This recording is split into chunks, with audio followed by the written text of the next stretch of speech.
এই ফার্স্ট জীবনে স্নোফল দেখতেছি। হঠাৎ করে বাইরের দিকে তাকাই দেখি যে স্নোফল হচ্ছে এবং খুব বেশি পরিমাণে হচ্ছে। একটু দেখাই, এই যে বেশ সুন্দর লাগতেছে। ঘুরে ঘুরে পড়ে তো। আমার এখানে আবার অনেক উঁচু জায়গা, তো পুরো শহরটাই দেখা যাইতেছে আজকে। এই বছরের প্রথম স্নোফল গতকাল একটু পড়ছিল, বাট দেখা হয় নাই। আজকে এই দেখলাম।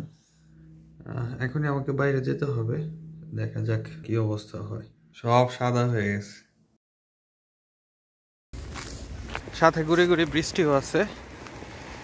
এই যে টেম্পারেচার এখন -2-3 হবে। ভালোই লাগতেছে, নিউ এক্সপিরিয়েন্স। তো আমি যাচ্ছি জুমার নামাজ পড়তে। বৈরী আবহাওয়া, আমার এখান থেকে হেঁটে যেতে হয়, দূরত্ব প্রায় 3 কিলোমিটার। আমি একটু শর্টকাট মারি, শর্টকাট মারলে 2.5 কিলোমিটারের মতো হয়। মাঠের অবস্থা অ্যাকচুয়ালি গতকালকে এই তুষার এই বরফগুলো পড়ছে, কিন্তু যেহেতু টেম্পারেচার মাইনাসে, ফ্রিজিং কন্ডিশন, তো এগুলো আর গলতেছে না, এবং এগুলো না গললে টেম্পারেচার আস্তে আস্তে আরও কমবে।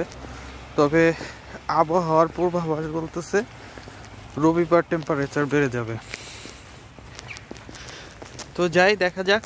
ছাতা নিয়ে বের হয়েছি, কিন্তু ছাতা ইউজ করতেছি না।